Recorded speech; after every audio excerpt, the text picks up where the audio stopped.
வணக்கம் மக்களே, welcome to Maha's kitchen. என்னோட சேனலை இப்போ தான் ஃபஸ்ட் டைம் பார்க்குறீங்கன்னா மறக்காமல் என்னோட சேனலை லைக் பண்ணி சப்ஸ்கிரைப் பண்ணி வச்சுக்கோங்க. அப்போ தான் நான் போடுற சின்ன சின்ன வீடியோஸ்லாம் உங்களுக்கு நோட்டிஃபிகேஷனில் வரும். இன்றைக்கி என்ன ரெசிபி பார்க்க போகிறோன்னா, கல்யாண வீட்டில் சாப்பிட்ட மாதிரியே சேனக்கிழங்கு வறுவல் என்னோடய ஸ்டைலில் எப்படி செய்கிறதுன்னு தான் பார்க்க போகிறோம். ஒரு கடாய் அடுப்பில் வச்சுட்டு நம்ம கட் பண்ணி வச்சுருக்க சேனக்கிழங்கு எல்லாத்தையும் அதோடு சேர்த்துக்குங்க. கொஞ்சம் பெரிய பெரிய பீஸாகவே சேர்த்துக்குங்க.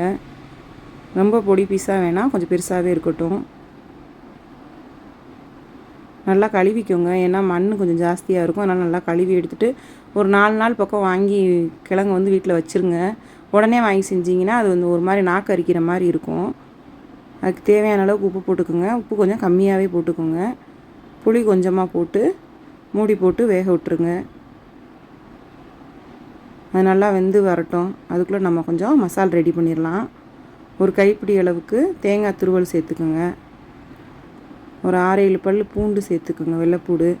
வெள்ளைப்பூடு ஜாஸ்தி வேணும்னாலும் சேர்த்துக்குங்க. இதுதான் அளவு. வெள்ளைப்பூடு ஸ்மெல்லு பிடிக்கும்னா கூட 2 கூட சேர்த்துக்கலாம். அதோட கொஞ்சமாக சோம்பு சேர்த்துக்கோங்க. தனி மிளகாத்தூள் கொஞ்சமாக சேர்த்துக்கோங்க. நான் சக்தி மிளகாத்தூள் சேர்த்துருக்கேன். கொஞ்சம் கலரும் நல்லா கிடைக்கும், காரமும் அதிகமாக இருக்குன்றதுனால சக்தி மிளகாத்தூள் சேர்த்துருக்கேன். உங்களுக்கு என்ன தேவையோ அதை மாதிரி சேர்த்துக்கோங்க.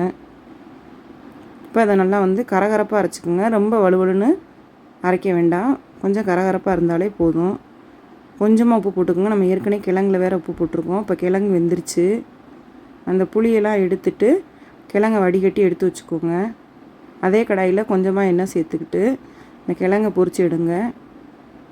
நான் அப்பளம் பொரித்த எண்ணெயில் வறுக்கிறேன், அதனால தான் அதோட கலர் வந்து அப்படி இருக்குது. எண்ணெய் வந்து இவ்வளோவே போதுமான அளவு, நிறையா எண்ணெய் ஊற்றி பொரிக்கணும்னு இல்லை. இதுக்கு எண்ணெய் வந்து ஜாஸ்தி எடுத்துக்கிறாது, கம்மியாக தான் தேவைப்படும். இருக்கிற எல்லா கிழங்கையுமே போட்டு பொரித்து எடுத்துக்கலாம். நல்லா முறுமுறுன்னு வர்ற அளவுக்கு பொரித்து எடுத்துக்கோங்க.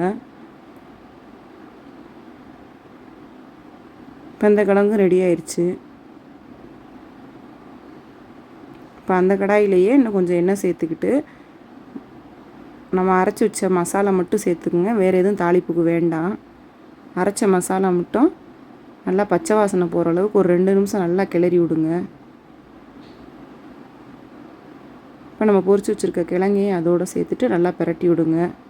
ஒரு 5 நிமிஷம் சிம்மிலே போட்டு பிரட்டி விட்டிங்கன்னா கல்யாண வீட்டில் சாப்பிட்ட மாதிரியே சேனக்கிழங்கு வறுவல் ரெடி ஆகிடும்.